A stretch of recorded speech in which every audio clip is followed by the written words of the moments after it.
Yeah, hi, my name is Joshua Delano. That's spelled Joshua-Dullano. I am one of the leads for the Filipino Youth Collective, .818, and I am also a member of the SOAR Coalition.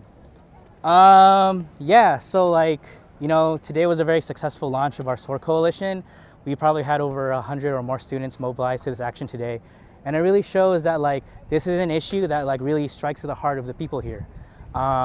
And to whoever sees this, right, we live in very uncertain times. And to the youth that are also listening, right, we are the ones who are going to inherit the world we will live in, right? So what are we doing to ensure the world we inherit is the one we actually want to be in, right? Who are we truly going to be in service to? Is it going to be the rich ruling classes that continue to exploit us and suppress us? Or is it going to be the people in our very own communities? So it might sound scary, it might not seem like we can do much, but I swear to you, through people power, through joining an organization, through standing up for your community and your neighbors. Yeah, so today is actually our official launch of the SOAR Coalition here on campus. So SOAR stands for Students Organizing Against Repression. And this coalition really started forming up last semester with the rising of the TPM policy, which is time, place, and manner. And really what time, place, and manner is continuing the student repression that we're seeing here on campus, making it harder for students to use this university, which is a public space, for our actions, our events. And this TPM policy hasn't only just affect the more political orgs, but our cultural orgs, our orgs that don't really have anything to do with politics. This policy has made it harder and harder for students and organizations to use the resources here. But today specifically, right, this march, this walkout really happened because we really saw the rising ICE presence here in the San Fernando Valley, as well as here at CSUN. And the administration here really has not done a lot to really ensure that they're willing to protect their students here, especially their undocumented students. Just to share, out of all the CSUs in the Cal State system, CSU Northridge enrolls the most amount of undocumented students in any other CSU. But the services aren't really there for students, right? There is no real path to citizenship given to them. There's no services saying that they will outwardly protect the students here on campus, especially our undocumented students, right? The CSUN admin has been very neutral to this situation, right? Not really even trying to condemn, right, this policy, this increasing heightening of ICE presence here. And they're not really saying that they will protect our students from ICE. Just to also add, right, the Dream Center here, right, which is supposed to be a resource for undocumented students to have a community, find pathways to citizenship or help with their education, right?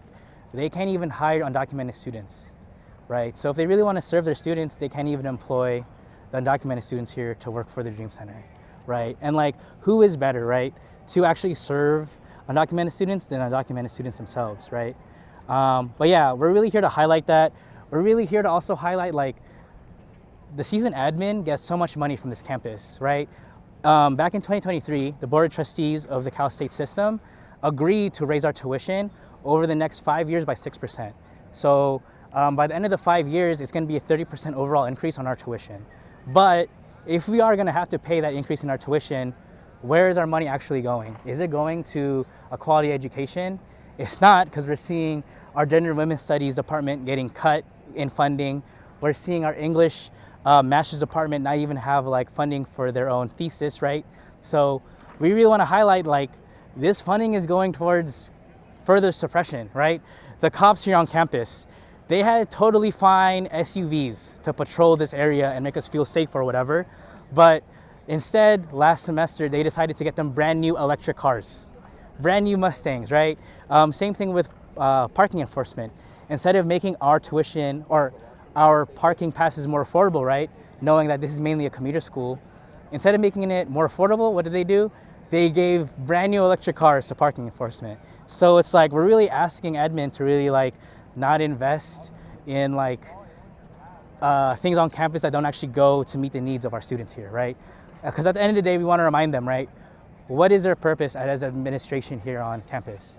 Who do they serve, right? they're supposed to serve us, the students. We bring the wealth here. If they care about retainment, then make it easier for students to retain their ability to go to CSUN, right? Make their tuition affordable, make housing more accessible. So that's really what we're here, right? We're really demanding ICE off campus, right? Us to like steer away from like pushing our STEM students towards like war profiteering and like weapons manufacturing companies, right? Because a lot of those weapons that are manufactured, right, they go back to our home countries that we're from to cause devastation, cause violence, right? So steer away from that. ICE off campus and services, right? Not surveillance, right?